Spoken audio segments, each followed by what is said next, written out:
کو وہ بڑا نادان ہے۔ اللہ اکبر۔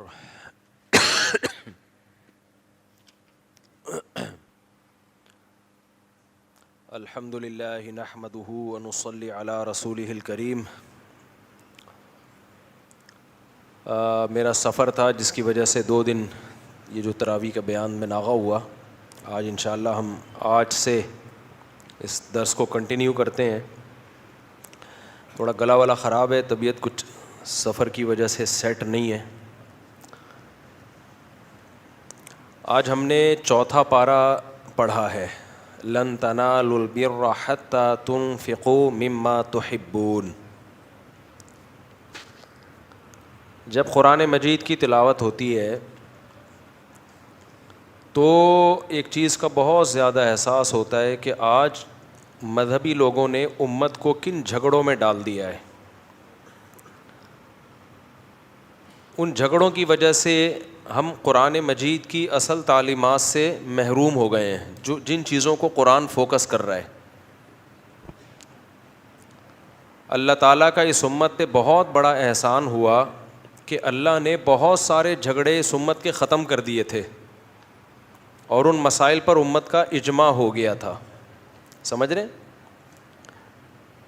اس کے بعد پھر دوبارہ انہی مسائل کو اس امت میں اٹھایا جا رہا ہے، جس کی وجہ سے علماء کی صلاحیتیں بجائے ان مسائل کے جن کو قرآن نے بہت ہائی لائٹ کیا ہے، ان سے ہٹ کے آج کل کے اسکالرز ہی کے اس پلک پانا لے کے انہی کے اسکرو ٹائٹ کرنے میں لگا رہتا ہے سارا ٹائم ہمارا۔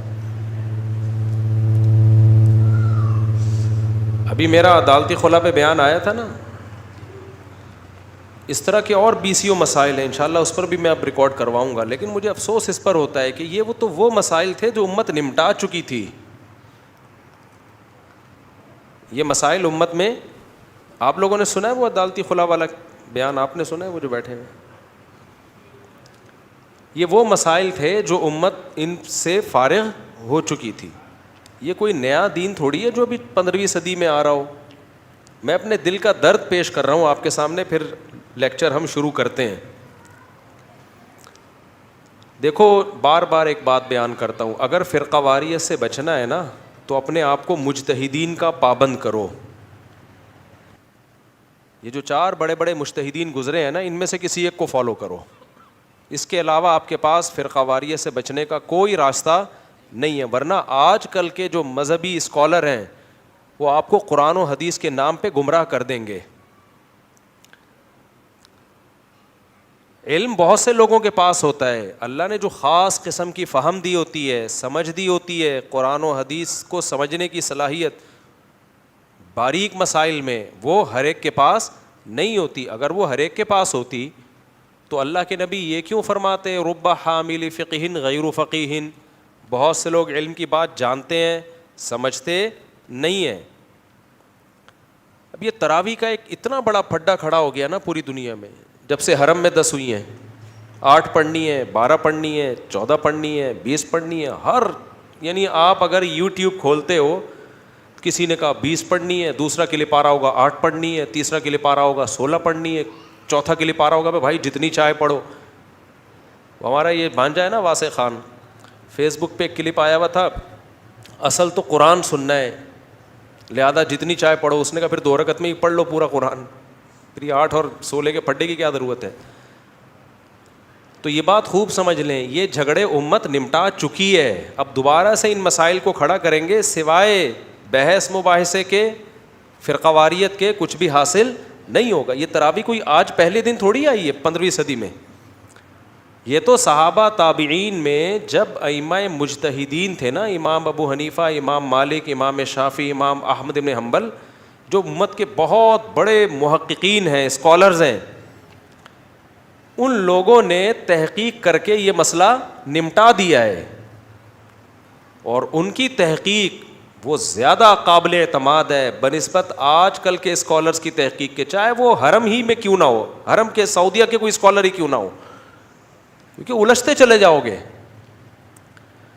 ابھی کچھ دن پہلے ایک شیعہ عالم کا بیان آیا تھا کہ ہمارے ہاں پاکستان میں سب سے منورٹی میں جو فرقہ ہے نا وہ اہل حدیث ہے, سب سے کم تعداد ان کی ہے, لیکن سب سے زیادہ فرقے ان میں ہیں. یعنی افراد کے لحاظ سے سب سے کم اور فرقوں کے لحاظ سے سب سے زیادہ. وجہ کیا ہے کہ جب آپ نے امت کو بے لگام کر دیا کہ ہر آدمی خود ہی کرتا پھرے, تو بھائی ہر آدمی کی رائے دوسرے سے الگ ہے. چند ایک مسائل میں اتفاق ہوگا, باقی وہ ادھر وہ ادھر وہ ادھر. خود تراویح میں ہی اہل حدیثوں کی رائے دیکھ لو آپ, کوئی کہہ رہے ہیں 8 سنت ہے, کوئی کہہ رہے ہیں بھائی جتنی چاہے پڑھو, اس میں کوئی عدد متعین نہیں ہے. اور غامدی صاحب کی طرف جائیں گے تو انہوں نے کہا ہے ہی نہیں. دلیل ان کے پاس بھی ہے کہ 3 دن نبی نے پڑھ کے جو کام چھوڑ دیا تو اس کو پڑھ کیوں رہے ہو, تم کر کیوں رہے ہو. تو یہ مسائل امت پہلے نمٹا چکی ہے, یہ آج کا مسئلہ نہیں ہے, یہ پہلے ہو چکے ہیں سارے مسائل. عدالتی خلا پہ میں کیوں اتنا چیخا ہوں, مجھے افسوس اس پر ہو رہا ہے. دیوبندی مولوی, اہل حدیث مولوی جو آج کل کے ہیں, قدیم اہل حدیث دیوبندی بریلوی شیعہ کوئی بھی اس خلا کو ٹھیک نہیں سمجھتا جو آج کل کورٹ میں ہو رہا ہے. لیکن اب وہ اسکالرز آنا شروع ہو گئے. جو مسئلے پہلے نمٹ چکے ہیں بھائی ان کو مت اچھالو. یہ قرآن حدیث کے نام پہ لوگ منجن بیچیں گے. بعض مخلص بھی ہوتے ہیں ان میں ایسے اہل حدیث علماء کو جانتا ہوں جو بڑے مخلص ہیں, لیکن بھائی آپ کی جو سمجھ ہے وہ ابو حنیفہ شافعی کے مقابلے میں اس کی کوئی حیثیت نہیں ہے. آپ اپنی رائے کیوں تھوپ رہے ہو امت پہ؟ امت کو چلنے دو یار جیسے چلتی آ رہی ہے. صدیوں سے تراویح پر اجماع ہو چکا ہے, 20 رکعت ہے, 20 سے کم نہیں ہے, زیادہ پر تو ہے 20 سے کم نہیں ہے. جب ایک چیز نمٹ گئی, امت نے فائلیں لپیٹ کے, آج سے آپ 100 سال پہلے جائیں گے نا اپنے باپ دادا سے پوچھیں, وہ کہیں گے ہمیں تو پوری روئے زمین پہ کہیں بھی 20 سے کم نماز نہیں ہوتی تھی. ایک نئی فائل کھول دی ہے. پھر وہ استدلال کرتے ہیں بخاری میں 8 رکعتیں ہیں, بخاری میں تو 8 بھی ہیں, بخاری میں تو 17 بھی ہیں. حضرت عائشہ ام سلمہ مختلف صحابیات سے کہ نبی 17 رکعتیں پڑھا کرتے تھے. اور وہی بات ہے کہ تہجد والی حدیثوں کو آپ تراویح پہ فٹ کیسے کر رہے ہو؟ نبی نے تو تراویح 3 دن پڑھی ہے, اس میں کتنی رکعتیں پڑھی ہیں وہ تو کسی کو معلوم نہیں ہے. وہ اگر ہمارے سامنے آ جائے تو بات ختم ہو جائے گی. وہ تو حضرت عمر کے عمل سے ہمیں پتہ چلتا ہے. پھر حضرت عمر سے 2 روایتیں 8 بھی ہیں 20 بھی ہیں. اگر 8 والی صحیح روایت ہوتی تو کوئی تو روئے زمین میں اس وقت 8 پڑھ رہا ہوتا نا. اس مسئلے کو میں انشاءاللہ ابھی ریکارڈ کرواؤں گا, لیکن میں چاہتا ہوں کہ رمضان میں آدمی عبادت کرے, اللہ اللہ کرے. ہمیں کن مسائل میں اب چپ بیٹھے رہے نا اگر, تو امت گمراہی کی طرف جانا شروع ہو جائے گی. چپ بیٹھنا بھی ہمارے لیے ممکن نہیں ہے. میں عدالتی خلا پہ چپ بیٹھا رہتا تو وہ منجن تو بکتا نا پھر دبا کے, تو مجھے اپنے ٹائم کو فارغ کرنا پڑا. اب آدمی عبادت کرے, قرآن کے دوسرے مضامین کو سوچے, یا ان اختلافات کے بکیڑوں میں پڑے. اگر ہم لوگوں کو ایسے ہی چھوڑ دیں, لوگ تو چھوڑ دیں گے پھر ائمہ مجتہدین کو, لوگوں کو تو پھر آج کل کے اسکالرز یرغمال بنا لیں گے, کھیلیں گے ان کے جذبات سے. تو خوب سمجھ لو, نہ سعودیہ کا کوئی مفتی امام احمد بن حنبل کے مقابلے میں ان کی کوئی حیثیت ہے. ہم کسی عالم کی توہین نہیں کرتے. کوئی کہتے ہیں نا سعودیہ کے مفتی کا فتویٰ, بھائی آج کل کے فتوے ہیں یہ, صحیح ہے نا, چاہے سعودیہ کے ہوں, چاہے حرم کے ہوں, چاہے ملیشیا کے ہوں, چاہے پاکستان کے ہوں, چاہے جاپان کے ہوں. وہ فہم اللہ نے آج لوگوں کو نہیں دی ہے جو قدیم لوگوں کو دی تھی. اور بار بار بتاتا ہوں, ائمہ مجتہدین جو ہے نا یہ تابعین تبع تابعین کے دور میں ہیں. ان لوگوں نے نمازیں اپنی آنکھوں سے دیکھی ہیں. یہ لوگ سند کے محتاج نہیں تھے بہت سی چیزوں میں. ایک بس چھوٹی سی بات کر کے میں آگے چلتا ہوں تاکہ ہمارا یہ جو لیکچر ہے یہ نہ رہ جائے, جو بہت امپورٹنٹ لیکچر ہے. آج ہر چیز میں جو حدیث کا مطالبہ کرتے ہیں نا, حدیث دکھاؤ کہیں 20 رکعت تراویح, حدیث دکھاؤ, بہت سارے مسائل میں ہمارے پاس حدیث نہیں ہے. وہ تواتر عملی سے ثابت ہیں. عملی تواتر سمجھتے ہو, سینہ بسینہ چلے ہیں. اس کی میں بہت دفعہ مثال دیتا ہوں کہ خواتین صفا اور مروہ پہ چلنے کا حکم ہے, دوڑنے کا حکم نہیں ہے. جب حج عمرے پہ خواتین جاتی ہیں تو دوڑیں گی یا چلیں گی؟ چلیں گی. کوئی حدیث دکھا دو, کہیں بھی نہیں ہے حدیث میں. حضرت عائشہ سے ایک اثر منقول ہے, وہ بھی ضعیف ہے, لیکن امت نے دیکھا, تابعیہ نے صحابیات کو دیکھا کہ وہ چل رہی ہیں, دوڑ نہیں رہی ہیں. پھر تبع تابعین جو تھیں انہوں نے, ان عورتوں نے تابعین کو دیکھا. تو یہ تواتر سے سلسلہ چلتا ہوا آج تک اسی طرح آ رہا ہے. اب کوئی اسکالر اٹھے اور وہ یہ کہے کہ نہیں, یہ مولویوں نے منجن بیچا ہوا ہے کہ خواتین چلیں گی دوڑیں گی نہیں. بخاری میں دکھاؤ کہاں لکھا ہے کہ دوڑیں گی نہیں چلیں گی. صحیح مسلم میں دکھاؤ کہاں لکھا ہے کہ چلیں گی دوڑیں گی نہیں. قرآن میں دکھاؤ اور کسی بھی حدیث کی کتاب میں دکھاؤ. کوئی دکھا سکتا ہے؟ بولو بھائی کیا ہو گیا؟ نہیں دکھا سکتے بھائی. ہمارے پاس تو جواب آسان ہے بھائی, چاروں اماموں کا اس پر کیا ہے؟ اجماع ہے. وہ بڑے محقق تھے, انہوں نے اپنے زمانے میں دیکھا کہ ایک چیز سینہ بسینہ تواتر سے چلی آ رہی ہے, اسی کو کتابوں میں بند کر دیا کہ بھائی یہ اب بحث سمٹ چکی ہے, کیونکہ امت حدیث میں آتا ہے گمراہی پہ کبھی بھی جمع بولو نہیں ہو سکتی. امت گمراہی پہ نہیں جمع ہو سکتی, بس یہ طے ہو گیا. اب اگر کوئی اسکالر اٹھے اور دلیل دینا شروع کر دے کہ نہیں جی یہ تو غلط ہو گیا, بھائی خواتین تو دوڑیں گی چلیں گی تھوڑی, اور دلیل دینا شروع کر دے کہ حضرت ہاجرہ بھی تو عورت تھی نا, حضرت ابراہیم کی زوجہ, وہ چلی تھیں یا دوڑی تھیں؟ بولو دوڑی تھیں. اور دلیل میں یہ حدیث پیش کرے کہ نبی صلی اللہ علیہ وسلم نے فرمایا خذوا عنی مناسککم, حج کا طریقہ مجھ سے سیکھو, عمرے کا طریقہ مجھ سے سیکھو, جیسے جیسے میں نے کیا ویسے ویسے کرو. تو صحیح حدیث ہے, نبی چلے تھے, نبی دوڑے تھے, چلے, جو ہری پٹی ہے نا اس پہ, نبی دوڑے تھے چلے نہیں تھے. تو نبی تو کہہ رہے ہیں کہ جیسے میں کر رہا ہوں ایسے کرو, اور اس حدیث میں نبی نے مرد اور عورت میں کوئی فرق نہیں رکھا.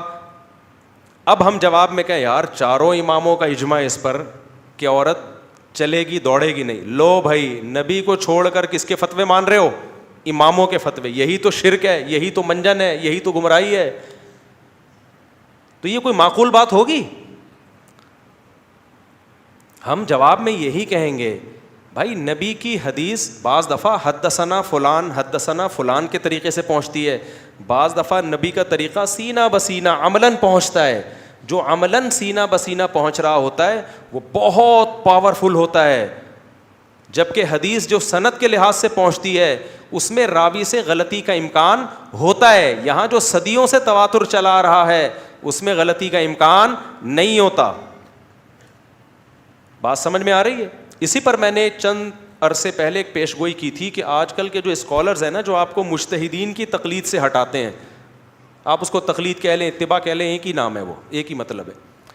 وہ کیا کریں گے, یہ فتویٰ دیں گے فیوچر میں کہ عورت بھی صفا مروہ پہ دوڑے گی چلے گی نہیں. میں نے کہا تھا یہ دیکھنا یہ فتویٰ آئے گا اور پھر امت ایک نئی بحث میں لگ جائے گی. تو میں نے ناصر الالبانی رحمہ اللہ, بڑے عالم تھے لیکن وہ سلفی عالم تھے, وہ مجتہدین کی اتباع کو نہیں سمجھتے تھے کہ اتباع کی جائے کسی, وہ کہتے تھے بھائی بس ڈائریکٹ قرآن حدیث. ان کا یہ فتویٰ انٹرنیٹ پہ موجود ہے کہ عورت صفا مروہ میں چلے گی نہیں بلکہ بولو دوڑے گی. اور دلیل یہی دی ہے انہوں نے کہ بھائی نبی نے تو فرمایا جیسے میں نے حج کیا ویسے کرو. دوسری بات, حضرت ہاجرہ جو تھیں وہ تو عورت تھی نا, تو عورت ہونے کے باوجود وہ چلی تھیں یا دوڑی تھیں؟ بولو نا, دوڑی تھیں. تو انہی کی اتباع میں عورتیں کیوں نہیں دوڑیں گی؟ یہ فتویٰ دے دیا انہوں نے. اگرچہ عرب علماء نے اس پہ رد کیا کہ بھائی یہ تو اجماع کے خلاف ہے. بھائی بات یہ ہے, شیخ صالح العثیمین رحمہ اللہ اور بن باز وغیرہ رحمہ اللہ نے رد کیا کہ یہ تو اجماع امت کے خلاف ہے. سوال پیدا ہوتا ہے کہ عورتیں سمٹ کے نماز پڑھیں گی, اس پر بھی تو اجماع ہو چکا ہے صدیوں سے. عورتیں آہستہ لبیک کہیں گی, اس پر بھی کیا ہے؟ اجماع ہے. تو ایسے ہی 20 رکعت تراویح پہ بھی کیا ہے؟ اجماع ہے. بھائی اس سے زیادہ ہی کا قول ہے, کم نہیں ملتا ہمیں. مجتہدین کی بات کر رہا ہوں جن کے اجماع کا اعتبار ہوتا ہے. ایسے شاذ اقوال تو ہر قول میں مل جاتے ہیں ہمیں. شاذ اقوال جو ہوتے ہیں نا وہ تو ہر قول, جو ریلائبل علماء ہیں جن کی بات کا ایک امت نے جن کو ویلیو دی ہے. تو یہ وہ مسائل تھے جو امت میں کیا ہو چکے تھے, ختم. اب پھر سے اٹھائے جا رہے ہیں.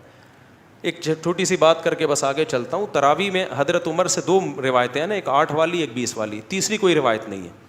جمہور علماء کہتے ہیں وہ 8 والی روایت ضعیف ہے. اس کی 2 دلیلیں پیش کی جاتی ہیں کہ امام مالک نے اس پہ خود فتویٰ نہیں دیا اپنی کتاب میں لکھ کے بھی. میں اس لیے اب بات مکمل کرنی پڑتی, میرے پھر ادھورے کلپ چل جاتے ہیں. امام مالک خود اس پہ فتویٰ نہیں دے رہے ہیں.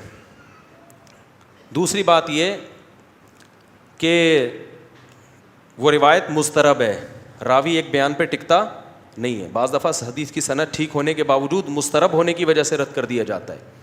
اور تیسری بات یہ ہے کہ اگر حضرت عمر نے 8 پڑھی ہوتی تو پوری روئے زمین پہ کوئی تو نظر آ رہا ہوتا نا, اس وقت 8 پڑھتا ہوا. کوئی روایت بھی نہیں ملتی, کہیں بھی نہیں کچھ ملتا کہ ہمیں کسی نے 8 پڑھی ہو. اور چوتھی بات یہ ہے کہ فرض کر لو حضرت عمر نے 8 پڑھی ہیں. اب کچھ اسکالرز یہ بھی کہہ رہے ہیں کہ حضرت عمر نے اصل میں 8 شروع کروائی تھیں, بعد میں 20 کر دیں تاکہ لوگوں کو قرآن پڑھنے میں آسانی ہو. لوگوں کو کیا ہو قرآن پڑھنے میں, کیونکہ 8 رکعتوں میں جب آپ قرآن ختم کریں گے بہت لمبی رکعتیں ہو جاتی ہیں, تو اس کو 20 کر دیا.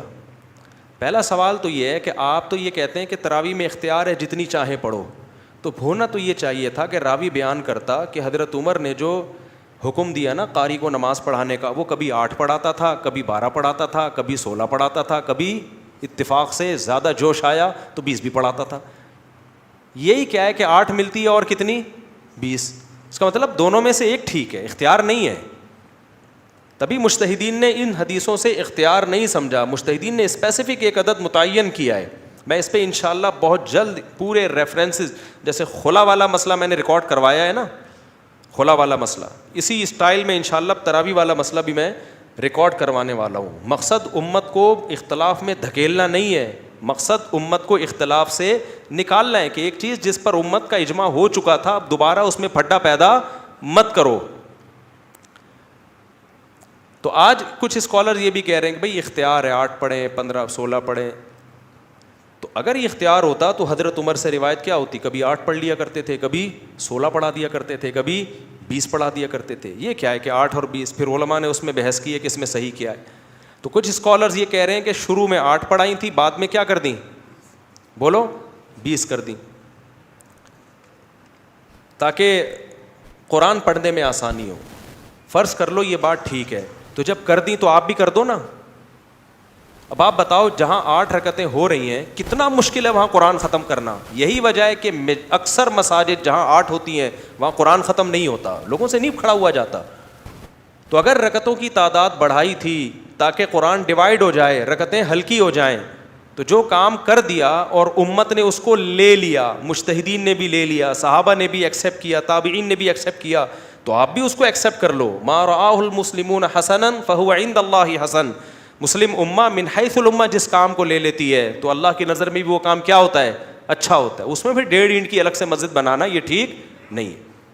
سمجھتے ہو کہ نہیں سمجھتے؟ ہاں یہ الگ بات ہے کہ آپ نے عدد وہ لے لیا جو حضرت عمر سے تواتر سے سینہ بسینہ چلا آ رہا ہے 20 رکعت. پھر اگر کسی سے نہیں پڑھی جا رہی ہیں تو وہ ایک الگ بات ہے, مسئلہ تو چینج نہ کرے نا. وہ ایک آدمی سے 4 پڑھی جا رہی ہے, بھائی تو 4 پڑھ لے. ایک آدمی کی ہمت 8 کی ہے تو 8 پڑھ لے. ایک آدمی کی ہمت کتنے کی ہے 16 کی ہے تو 16 پڑھ لے. سنت مؤکدہ ہے لیکن فرض واجب نہیں ہے تراویح, لیکن اس میں آپ رکعتوں کو چینج کرنے کی کوشش نہ کرو. اور بار بار میں کہتا ہوں یہ ترویحہ, اسلاف نے اس نماز کو تراویح کا نام دیا ہے, یہ دیوبندی بریلویوں نے اس کو یہ نام نہیں دیا. تو اسلاف جب اس کو تراویح کا نام دے رہے تھے تو انہوں نے یہ کیوں نہیں سوچا کہ 8 رکعتیں سنت ہیں تو ترویحتین کا نام دینا چاہیے اس کو. ترویحہ 4 رکعتوں کو کہتے ہیں, تو 8 رکعتیں 2 ترویح ہے جس کو عربی میں ترویحتین کہا جائے گا, تراویح نہیں کہا جائے گا. تراویح کا مطلب بہت سارے ترویح ہے, وہ تو 8 اور 12 رکعتوں پہ فٹ ہی نہیں بیٹھتا ہے. اب لوگ حوالہ دیتے ہیں وہ جی فلاں سعودیہ کے مفتی کا فتویٰ, فلاں سعودیہ. میں بھی انشاءاللہ جو کلپ ریکارڈ کرواؤں گا نا اس میں بعض سلفی مفتیوں کے بھی فتویٰ لے کر آؤں گا. میں سعودیہ کے بھی سارے مفتی اس میں ایک رائے پر جمع نہیں ہیں. وہاں خود سلفی مفتیوں میں بھی ایسے ہیں جو کہتے ہیں 20 رکعت سنت ہے. سمجھتے ہو کہ نہیں سمجھتے؟ تو یہ کوئی دیوبندی بریلوی کا مسئلہ نہیں ہے کہ دیوبندیوں کی رائے ہے یا بریلوی, پوری امت کا مسئلہ ہے. ہاں اب اس کو چینج کر دیا ہے تو اب تو بہت کچھ الٹا پلٹا امت میں ہو گیا ہے. ابھی میری کچھ دن پہلے کسی عالم سے بحث ہو رہی تھی, انہوں نے کہا آپ نے عدالتی خلا پہ ریکارڈ کروا دیا, اتنا سخت ریکارڈ کروا دیا خلا کی. کوئی مصر میں تو قانون ہے کہ عورت جائے خلا لے سکتی ہے, سعودی عرب میں اور فلانے اور پاکستان میں کچھ تو ہوگا نا. میں نے کہا کمال ہو گیا, صدیوں سے تو یہ قانون نہیں تھا. اب جو لبرل سیکولر حکومتیں قرآن و سنت کے نام پہ قانون بنا رہی ہیں اس کو آپ قرآن و سنت سمجھتے ہو, اور جو صدیوں سے چلا آ رہا ہے وہ قرآن و سنت نہیں ہے. بالکل ایسا ہی ہے. مصر کی کورٹ نے 3 طلاقوں کو ایک کہا ہوا ہے. ایک صاحب میرے پاس آئے, مصر کی کورٹ 3 طلاقوں کو ایک کہتی ہے, اور پتہ نہیں سعودی عرب کی کورٹ تو ابھی تک 3 ہی کہہ رہی تھی, اب شاید چینج کر دیا انہوں نے, اور فلاں کی کورٹ. میں نے کہا مصر میں اسلام تو بھائی 1000 سال سے زیادہ ہو گیا آئے ہوئے, اس وقت سے اب تک تو 3 ہی کہہ رہے تھے, 1967 میں چینج کر دیا. تو وہ جو 67 میں آ کے چینج ہو رہا ہے وہ قرآن و سنت ہے. 1967 تک جو چلا آ رہا تھا وہ کیا ہے, وہ غلط ہے. تو یہ عجیب سی ٹینشن چل رہی ہے. تو خیر آج میں یہ جب ٹاپک چھیڑا ہے نا, تو ایک آیت اس حوالے سے بھی آج کی صورت میں آئی ہے, وہ بھی میں پڑھ دوں آپ کو. قرآن میں آج اللہ تعالیٰ نے یہ جو ہم نے سورہ آل عمران پڑھی, پھر انشاءاللہ میں اگلی آیتوں کی طرف آؤں گا. اس ٹاپک کو میں زیادہ نہیں لے کے چلوں گا ابھی, لیکن افسوس ہوتا ہے, دل جو ہے نا زخمی ہوتا ہے کہ یار ہم نے علماء کی صلاحیتوں کو کدھر تم لوگ کھپوا رہے ہو, ٹھیک ہے نا, کدھر لگوا رہے ہو. جو مسائل ہو چکے تھے ختم کرتے, اب آگے چلتے کسی اور طرف, دوبارہ سے وہی اٹھا لیے سر تراویح کے پھڈے. پھر ملحد لوگ, سیکولر لوگ دیکھ رہے ہیں یار, ایک کہہ رہے 20 ہوتی ہیں, ایک کہہ رہے 8 ہوتی ہیں, ایک کہہ رہے 12 ہوتی ہیں, ایک کہہ رہے جتنی چاہے پڑھو. ایک نئی جنگ میں امت کو چھیڑ دیا. تو آپ لوگوں کو میں عرض کروں, جو بھی مجھے سن رہے ہیں, آپ نہ مفتی طارق مسعود کی مانو, نہ آپ کسی اور کی مانو. آپ بولو قرآن آپ کہہ سکتے ہم تو قرآن و سنت کی مانیں گے, تو بھائی قرآن و سنت کی تشریح ہر آدمی کیا کر رہا ہے, الگ کر رہا ہے نا. 20 والا بھی قرآن و سنت کے نام پہ تشریح کر رہا ہے, 8 والا بھی, 12 والا بھی, 16 والا بھی. آپ بولو سب کی ایسی کی تیسی. میں ان محققین کی تحقیق کو مانوں گا جن محققین کے محقق ہونے پر پوری امت کا اجماع ہے. اور 4 امام ہی ہیں جن کا فقہ چلا ہے دنیا میں, ابو حنیفہ, مالک, شافعی, احمد ابن حنبل. اگر آپ کو حنفیوں سے کوئی چڑ ہے تو آپ شافعی بن جاؤ بھائی, آپ مالکی بن جاؤ, آپ حنبلی بن جاؤ. ہم کب کہہ رہے ہیں, ہم اگر مسلک پرست ہوتے تو ڈنڈا لے کے آپ کو حنفی بنانے میں لگے ہوتے. ہم کب کہہ رہے ہیں, ہم کہہ رہے ہیں بھائی آپ چھوڑ دو حنفی, آپ حنبلی بن جاؤ, فقہ حنبلی کو فالو کرو A to Z, لیکن ایک کو کرو فالو تمیز سے.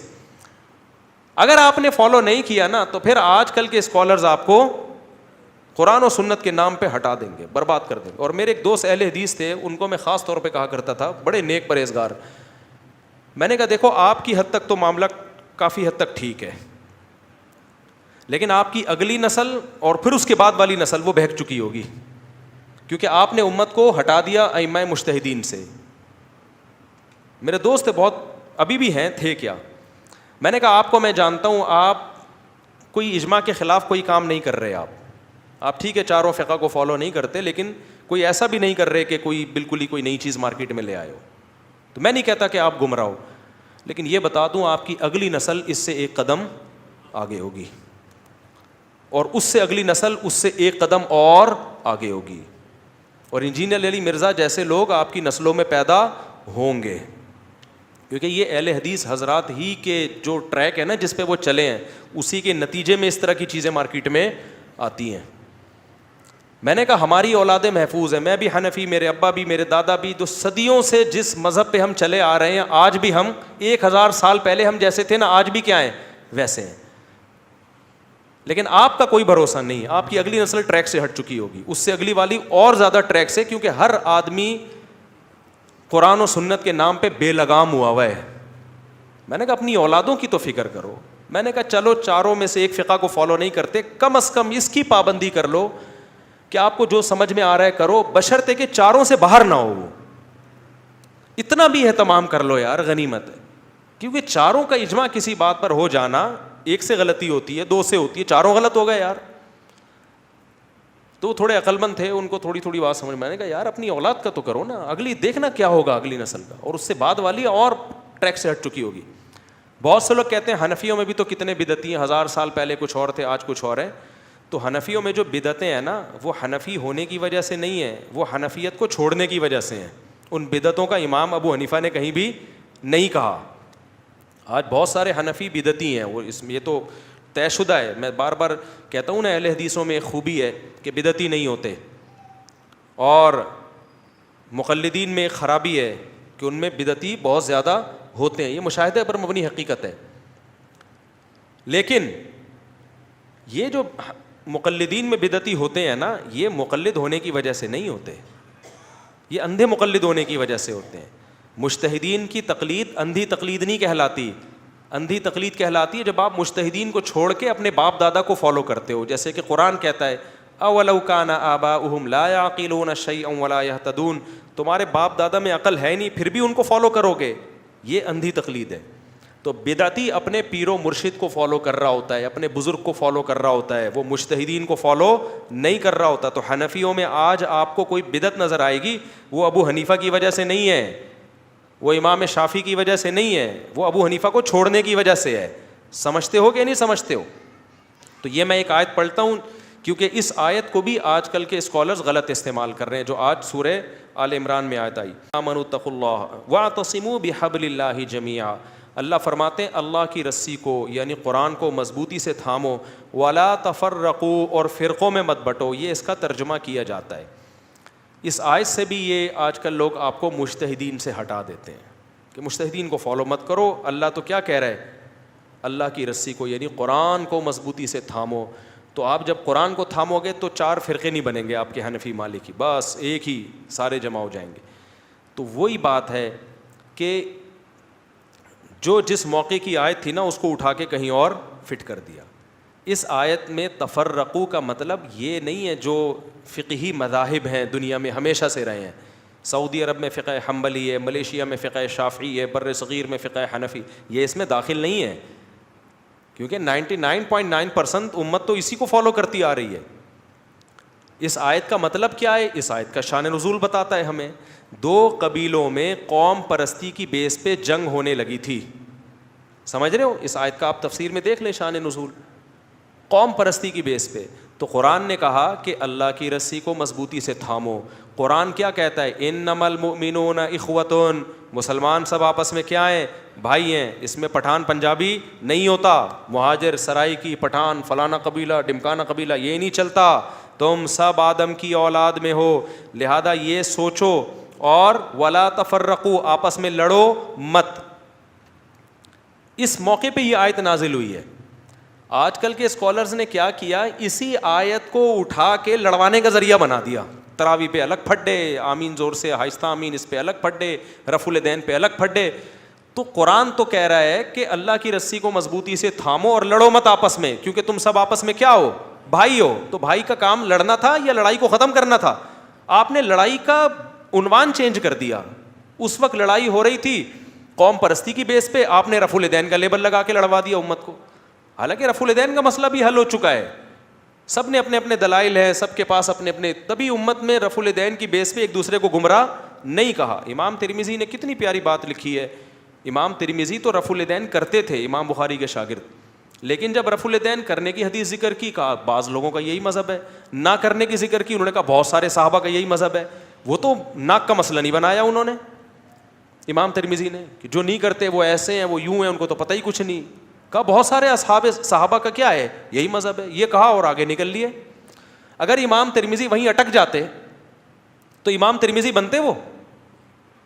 بولو نا, ان کی سوئی اگر وہیں اٹک جاتی تو تھوڑی امام ترمذی بنتے.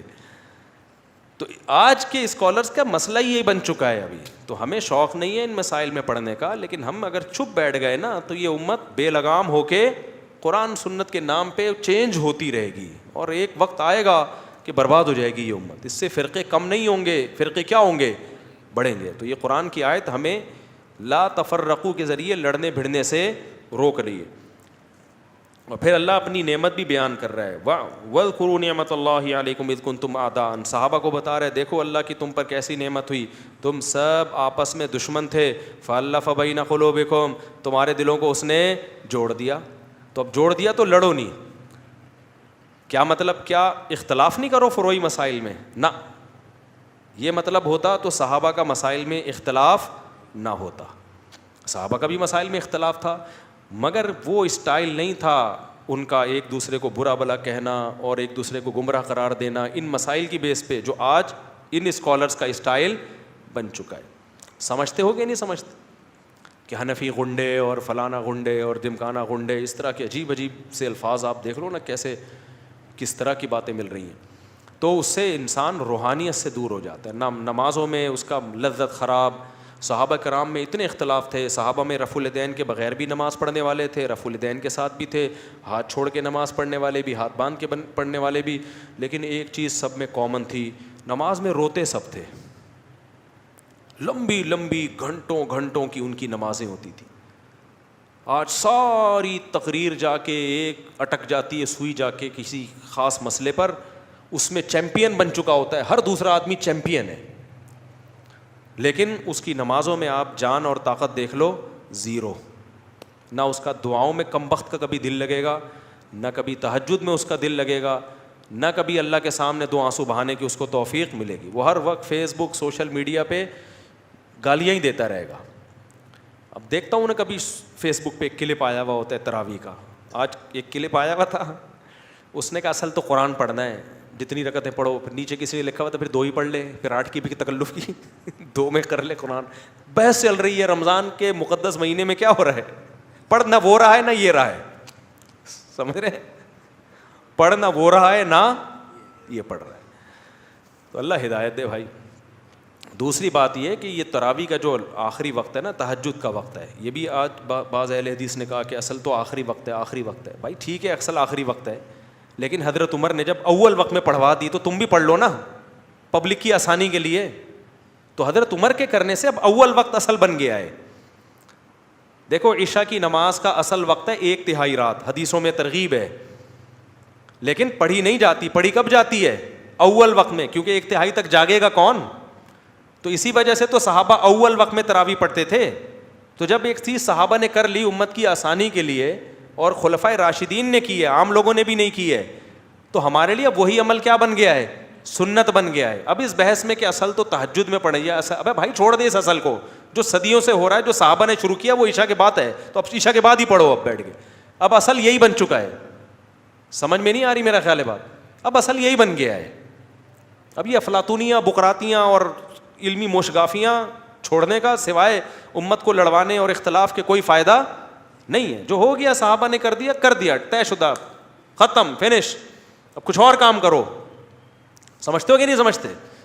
ہاں کسی کی تراویح رہ جائے تو وہ پڑھ لے آخری وقت میں.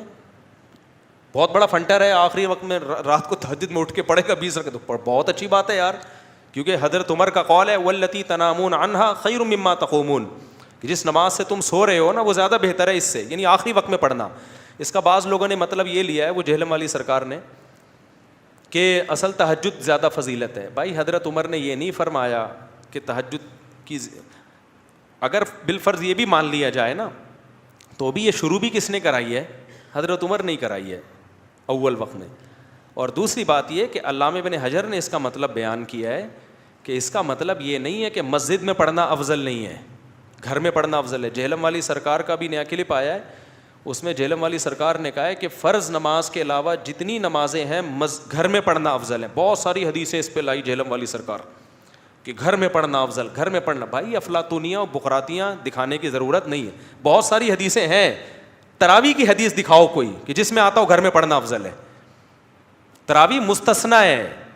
آپ لا رہے ہو حدیثیں کہ جو ہے نا بھرم میں لینے کے لیے کہ حدیث میں آتا ہے سب سے افضل نماز کون سی ہے؟ گھر کی ہے. سب سے افضل نماز کون سی ہے؟ گھر کی. بھائی کون ان حدیثوں کا انکار کر رہا ہے؟ تراویح میں کہاں حدیث میں آتا ہے کہ گھر میں افضل ہے؟ تراویح تو نبی نے مسجد میں آ کے 3 دن پڑھی ہے, اور حضرت عمر نے کہاں قائم کروائی ہے؟ مسجد میں قائم کروائی ہے. تو اس سے پتہ چل رہا ہے مسجد کو آباد کرنا افضل ہے. حضرت عمر خود گھر میں پڑھتے تھے, اس کی وجہ یہ کہ وہ حافظ قرآن تھے. تو جو حافظ ہو اس کے لیے تو خود پڑھنا زیادہ افضل ہے, کیونکہ مسجد میں تو اس لیے پڑھا جائے گا کہ سارے حافظ نہیں ہوتے, تو وہ قرآن سنے, رونق قائم ہو. تبھی تو حضرت علی جب مسجدوں میں جا کے دیکھتے کہ مسجدوں میں تراویح سے قرات کی آوازیں گونج رہی ہیں, کہتے تھے اللہ عمر کی قبر کو نور سے بھر دے, ہماری مسجدوں کو اس نے آباد کر دیا. اور آپ لوگوں کا کہ گھر میں پڑھنا افضل, تو اس سے مسجدیں آباد ہوں گی ویران ہوں گی؟ اگر جہلم والی سرکار اس دور میں ہوتی, حضرت علی کے دور میں, حضرت علی آ کے کہتے مسجد نبی میں دیکھتے تراویح کی رونق ہے, اور حضرت عمر کی تعریف کرتے کہ ہماری مسجدوں کو عمر نے آباد کر دیا, تو جہلم والی سرکار کہتی کہ افضل کیا ہے؟ گھر میں پڑھنا ہے. وہ کہتے یار تو خوش ہو رہے ہیں یار, ہم یہاں مسجدیں آباد ہو رہی ہیں اور تو فتویٰ دے رہے کیا پڑھنا افضل ہے؟ گھر میں پڑھنا افضل ہے. تو آج کل کے اسکالر کو جب تم مجتہدین کو چھوڑو گے نا تو پھر یہی چلے گا مارکیٹ میں جو ہو رہا ہے. اس لیے مسجد میں پڑھنا تراویح افضل ہے. ہاں عام نوافل گھر میں پڑھنا بولو افضل ہے. ہاں اس شخص کے لیے گھر میں پڑھنا اپنے طور پہ پڑھنا افضل ہے جس کو خود قرآن آتا ہو. میرا بچہ حافظ ہے, وہ تو گھر میں پڑھا رہا ہے, اس سے قرآن ریپیٹ بھی ہو جاتا ہے. لیکن جو حافظ نہیں ہے ان کے لیے کہاں پڑھنا افضل ہے؟ مسجد کو آباد کرنا افضل ہے, کیونکہ یہ عمر کی سنت ہے. اور صرف عمر اس میں اکیلے نہیں ہے, حضرت عثمان نے بھی عمر کی سنت کو فالو کیا, حضرت علی نے بھی حضرت عمر کی سنت کو فالو کیا, اور پھر چاروں اماموں نے فالو کیا. اور آج تک حرمین شریفین, مسجد قباء, مسجد اقصی میں اب تک 20 ہو رہی ہیں, اب بھی 20 ہو رہی ہیں. تو 1400 سال سے ایک امت تواتر سے ایک عمل چلا آ رہا ہے. تو خدا کا واسطہ قرآن و سنت کا لیبل لگا کے اس کو تبدیل کرنے کی کوشش کرو گے, تبدیل ہوگا نہیں, امت ایک نئی بحث میں پڑ جائے گی. تو لوگوں کو اب مسجد میں آنے دو, آباد کرنے دو مسجدوں کو. تو جماعت سے پڑھنا افضل ہے. سمجھتے ہو کہ نہیں سمجھتے ہو؟ تو اور واللتی تنامون عنہا افضل مما تقومون کی جو حدیث ہے نا کہ آخر میں پڑھنا زیادہ افضل ہے, اس میں بھی حضرت عمر نے یہ نہیں کہا کہ گھر میں پڑھنا افضل ہے, بلکہ مطلب ہے کہ یہ رات کے آخری حصے میں ہوتی تو زیادہ فضیلت تھی اس کی. لیکن ظاہر ہے نہیں ہو سکتی, عوام اس کو افورڈ نہیں کر پائے گی, تو اس لیے اس عارضے کی وجہ سے اول وقت میں پڑھنا کیا ہے؟ افضل ہے. سمجھتے ہو کہ نہیں سمجھتے؟ چلو اب ہم آگے چلتے ہیں. دیکھو آج ہم نے چوتھا پارہ پڑھا ہے جلدی جلدی, اب وقت تو کافی ہمارا تراویح کے مسئلے میں ہی نمٹ گیا. میں انشاءاللہ اس پہ خاندانی قسم کی ریکارڈنگ کرانے والا ہوں, ٹھیک ہے نا؟ خاندانی, آپ دعا کرو اللہ میرے وقت میں برکت دے. تو ہم فارغ تو ہیں نہیں, BCO اور کام ہے, سرکار کا کام تو کیا ہے؟ ہر ہفتے بیٹھ کے, اس کے علاوہ اور کوئی کام نہیں ہے. تو وہ جو ایک پھونکو والی سرکار ہے نا, اور ایک جہلم والی سرکار ہے. تو جہلم والی سرکار پھونکو والی سرکار سے بہت اوپر کی چیز ہے. خیر ہمارا جہلم والی سرکار سے کوئی ذاتی پھڈا نہیں ہے, جہلم والی سرکار کے کچھ پازیٹیو کام بھی ہیں, میں مبالغہ آرائی نہیں کرتا کہ ایک نفرت میں انتہا تک پہنچو, کچھ پازیٹیو کام بھی ہیں. لیکن جہلم والی سرکار کو چاہیے کہ مسائل بتانا چھوڑ دے, یہ آپ کا کام نہیں ہے. آپ الحاد کے خلاف کام کریں, آپ جیسے قیصر راجہ صاحب کتنا اچھا کام کر رہے ہیں, آپ بھی کریں. سیکولرزم کے خلاف کام کریں, آپ لوگوں کو نصیحت کریں, مسائل آپ کا کام نہیں ہے. ڈاکٹر ذاکر نائک جیسے اتنے بڑے آدمی سے جب مسائل میں غلطی ہو سکتی ہے, حالانکہ وہ تو بہت میچور آدمی, اور انہوں نے اپنی غلطیوں سے رجوع بھی کر لیا, اتنے بڑے آدمی نے, یہی ان کے برحق ہونے کی علامت ہے. تو آپ تو کس کھیت کی مولی ہو بھائی؟ تو آپ کیوں بیٹھ کے لوگوں کو مسائل بتا رہے ہو؟ آپ کا وہ ہے نا, تجھ سے نہیں ہو پائے گا, ٹھیک ہے نا, تجھ سے نہیں ہو پائے گا. تو یہ ہم نے چوتھا پارہ آج پڑھا ہے, لن تنالوا البر حتى تنفقوا مما تحبون. کوئی بھی یاد رکھو, جب کوئی نماز ہوتی ہے نا, اس کی اگر رکعتیں متعین نہ کی جائیں, لوگ کنفیوز رہتے ہیں. اب تراویح میں جو فتویٰ دے دو آپ کے جتنی چاہے پڑھو, تو ایسا ہوگا نہیں, پریکٹیکلی یہ چلتا نہیں ہے. کسی مسجد میں ایسا نہیں ہوتا کہ ایک دن امام نے اتنی پڑھ لی, اگلے دن اتنی پڑھ لی, چلیں گے ہی نہیں, وہ چلے گا ہی نہیں فتویٰ مارکیٹ میں. متعین کرنا پڑے گا آپ کو. 8 پہ لاؤ گے, جیسے حرم میں 10 کر دی نا, انہوں نے بھی اب 10 کی ہیں. ایسا نہیں ہے کہ آج 8 ہو رہی ہیں, کل 12 ہو رہی ہیں, کل 15 ہو رہی ہیں.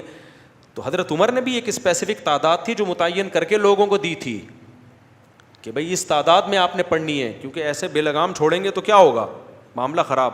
اور ایک آخری بات یہ کہ امام ترمذی جو امام احمد بن حنبل کا قول نقل کرتے ہیں نا کہ تراویح کی تعداد میں کوئی عدد متعین نہیں ہے, یہ امام ترمذی نے امام احمد کا قول متعین کیا ہے. تو اس کے 2 جواب سن لو کہ ایک تو امام ترمذی نے کچھ تراویح کی رکعتیں بیان کی ہیں, ان میں 8 اور 10 کو تو بیان نہیں کیا, 16, 20, 40 اس طرح کر کے کچھ بیان کی ہیں. تو امام احمد کے قول کا مطلب یہ کہ ان میں سے کوئی جو چاہے پڑھ لو. 8 اور 10 کی تو امام احمد بن حنبل نے بات ہی نہیں کی ہے. دوسری بات یہ کہ امام احمد بن حنبل کا جو اصل مذہب ہے وہ تو ان کی فقہی کتابوں میں منقول ہوگا نا, وہ زیادہ قابل اعتماد ہے. تو امام احمد بن حنبل کے جو اپنے شاگرد بیان کرتے ہیں امام احمد سے, جو فقہ میں ان کے شاگرد ہیں, وہ 20 رکعتیں بیان کرتے ہیں. تو امام ترمذی کی بات اور امام احمد بن حنبل کے اپنے شاگردوں کی بیان میں کیا ہو رہا ہے, جو فقہ میں ان کے شاگرد, ان میں ٹکراؤ ہو رہا ہے. تو اسی وجہ سے فقہ حنبلی میں امام ترمذی کے قول کو نہیں لیا گیا, فقہ حنبلی میں امام احمد بن حنبل کے قول کو جو فقہ کی کتابوں میں لکھا ہے وہ لیا گیا ہے. اس لیے فقہ حنبلی میں 20 رکعتیں ہیں. سمجھتے ہو کہ نہیں سمجھتے؟ تو اس لیے یہ بھی بہت سے لوگ ایک مغالطہ دیتے ہیں. خیر اب ہم آگے چلتے ہیں. آج ہم نے جو چوتھا پارہ پڑھا اس کی پہلی آیت ہی بڑی خاندانی ہے. لن تنالوا البر حتى تنفقوا مما تحبون. اللہ کہتے ہیں تم نیکی کی حقیقت کو اس وقت تک نہیں پہنچ سکتے جب تک محبوب چیز اللہ کی راہ میں صدقہ نہ کرو. آج صدقے خیرات تو ہم کرتے ہیں, لیکن اتنا کرتے ہیں کہ دل میں تکلیف نہ ہو. تو کبھی کبھار ایسا صدقہ کر دینا چاہیے کہ دل پہ تھوڑے سے آرے چل رہے ہوں. تو اللہ کہتے ہیں نیکی کی حقیقت تو تب پتہ چلے گا کہ تم اللہ پر ایمان رکھتے ہو. تو کبھی کبھار, میں نہیں کہہ رہا ہمیشہ کرتے رہیں, اس سے تو ایسا نہ ہو ہارٹ اٹیک سے مر ہی نہ جائیں گے. اللہ اپنی محبت کے دعوے کو دلیل کے بغیر قبول نہیں کرتا, دلیل کے بغیر قبول نہیں کرتا. تو آرے تھوڑا سا گھسائی ہونی چاہیے دل کی. ہمارے حضرت ایک شعر پڑھا کرتے تھے, آئینہ بنتا ہے رگڑے لاکھ جب کھاتا ہے دل, کچھ نہ پوچھو دل بڑی مشکل سے بن پاتا ہے دل. دل پہ جب رگڑے لگتے ہیں نا قربانی کے, تو پھر دل میں اللہ کی محبت کے انوار پیدا ہوتے ہیں. تو ہمت کر کے نا کبھی کچھ بڑی رقم بھی صدقہ کر دیا کریں. صحابہ تو بہت آگے جا چکے تھے. ابو طلحہ انصاری رضی اللہ تعالی عنہ نبی کی خدمت میں آئے, عرض کیا یا رسول اللہ, اللہ نے کہا ہے کہ محبوب چیز صدقہ کرو گے تو پھر فائدہ ہے, پھر نیکی ہے. تو مجھے سب سے زیادہ محبوب میرے باغ ہے. وہ پراپرٹی تھی ان کی. باغ اس زمانے میں ایسا جیسے بحریہ ٹاؤن میں بنگلہ, آپ نے ساری زندگی محنت کر کے کمایا ہو. تو یا رسول اللہ میں چاہتا ہوں اپنا باغ اللہ کی راہ میں. دنیا مسافر خانہ ہے نا, کوئی بات نہیں. آپ نے فرمایا بخن بخن واہ واہ ذا کا مال رابع, تو بڑا قیمتی مال ہے. اتنا بڑا باغ, پراپرٹی, پھلدار باغ, وہ صدقہ کر رہے ہو. اس کی ویلیو بنگلے سے زیادہ تھی کیونکہ وہ سورس آف انکم تھا. سمجھتے ہو گے نہیں سمجھتے؟ میں نہیں کہہ رہا کہ آپ ایسا کریں, کیونکہ اگر کل آزمائش آئی تو پھر مجھے بھی برا بھلا کہو گے اور اللہ میاں کو بھی کہنا شروع کر دو گے. تو اس لیے علماء کہتے ہیں اتنے تقویٰ کرو جتنا ایفورڈ کر سکتے ہو. تو یہ تو ترغیب کے لیے, تقویٰ تو 100% اختیار کرنا ہے, یہ تو تقوی سے اوپر کی چیز ہے نا. تو ترغیب کے لیے تو ہے نا کہ صحابہ تو کہاں پہنچ گئے تھے بھائی, تو ہم کچھ تو کریں نا یار. کبھی زندگی میں کوئی پلاٹ ہم نے اللہ کے لیے ہبہ کیا, ہم نے کبھی زندگی میں ہم نے کوئی بڑا اماؤنٹ نکالا. اچھا ہم تو بڑا اماؤنٹ نکالیں تو بھی دل پہ آرے نہ چلیں. یہ اماؤنٹ تو ہم شادی بیاہ کے موقع پہ اڑاتے رہتے ہیں. دیکھا ہوگا آپ نے, ولیموں پہ اڑا دیا اتنا پیسہ, شادی بیاہ پہ اڑا دیا اتنا پیسہ, ذرا سی تقریبات پر اتنا پیسہ اڑا دیا. یار کم از کم اتنا پیسہ کبھی اللہ کو خوش کرنے کے لیے بھی اڑایا کرو نا. ہاں اڑانا کہاں ہے یہ بڑا مسئلہ ہے. لوگ بعض دفعہ بڑا اماؤنٹ خرچ کرتے ہیں, غلط جگہ پہ کر دیتے ہیں. تو جب آپ خرچ کرو, ہم نے اپنے علماء سے سنا ہے کہ صدقہ خیرات بھی بہت سوچ سمجھ کے کرنا چاہیے. اللہ کی نعمت کو ضائع مت کرو, مستحق سے مستحق کو تلاش کرو. اگر دینی مدرسے میں دینا ہے تو دیکھو کہ اس دینی مدرسے کا محتمم 2 نمبر تو نہیں ہے. ایسا تو نہیں کہ یہ مدرسے کی 4 دیواری کے نام پہ نوٹ چھاپنے کی مشین لگائی ہوئی ہے, اس لیے. کیونکہ میں نے دیکھا ہے کوئی بھی داڑھی ٹوپی ویسٹ کوٹ میں آئے گا, 4 یتیم بچے اس نے جمع کر لیے, آ کے دکھائے گا تو لوگ چیک کاٹ کے دے رہے ہوتے. یہ 10 لاکھ, یہ 20 لاکھ, یہ 1 کروڑ. دھندا بنایا ہوا ہے لوگوں نے بھائی یہ کمانے کا. داڑھی بس ٹوپی ہو اور تھوڑا سا چہرے پہ نور وور ہو, کریم وریم لگا دیا آپ نے, سیٹ صاحب کے پاس گئے, ہمارا مدرسہ ہے, یہ تصویر دیکھو اٹھا کے. میں بہت لوگوں کو جانتا ہوں. ایک آدمی سعودی عرب میں, قطر میں, عرب لوگ سخی بہت ہوتے ہیں, وہاں جا کے کروڑوں روپے جمع کیے اس کمبخت نے, کروڑوں روپے. یہاں سے تصویریں بھیجتا تھا, بچے صحیح بخاری پڑھ رہے ہیں, دیکھو مدرسہ ہے میرا. کچھ بھی نہیں تھا. اور اگر ہو بھی تو بھائی انویسٹمنٹ ہے, کچھ کھاؤ کچھ لگاؤ. تو اس لیے دینی مدرسہ کرنا تو دینی مدارس کو دینا ہے, کیونکہ دینی مدارس کو نہیں دیں گے تو پھر دین کی تبلیغ کا کام رک جائے گا, علماء پیدا ہونا بند. کیونکہ یہ سرکاری حکومت تعاون نہیں کرتی ہے, اور اچھا ہے نہ کرے. حکومت نے تعاون کیا نا تو یہ مدرسوں کو اپنی تحویل میں لے گی, پھر سارے سرکاری مولوی پیدا ہوں گے, سرکاری مولوی پیدا ہوں گے. کیونکہ گورنمنٹ نے جو کام اپنے ہاتھ میں لیا نا, اب دیکھو سعودی عرب میں کتنے بڑے بڑے پرہیزگار علماء ہیں, لیکن یونیورسٹیاں وہاں گورنمنٹ کے کنٹرول میں ہیں. تو پالیسیاں کس کی چلیں گی؟ گورنمنٹ کی. اب وہ بیچارے کچھ بول ہی نہیں سکتے, جو بس ہے بس ٹھک وہ چلے گا. Order is order. تراوی 8 ہیں 10 ہیں. وہ میں بھی تراوی 2 دن پڑھی نا میں نے وہاں, تو مجھے کسی نے انہوں نے 10 کر دی. میں نے کہا شکر ہے 10 باقی ہیں. اگر یہ بھی آرڈر آ جائے ختم تو کیا ہو جائے گا, وہ بھی ختم ہو جائے گا. کوئی ایک لفظ دنیا میں سب جگہ ایسا ہی ہے, سب جگہ ایسا ہی ہے. تو ہمیں یہاں آزادی ہے, کم از کم ہم کھل کے بات کر سکتے ہیں. اس آزادی کے کچھ سائڈ افیکٹ بھی ہیں, کیونکہ کھل کے صحیح بات ہو سکتی ہے تو غلط باتیں بھی کھل کے بہت ہو رہی ہیں یہاں پہ.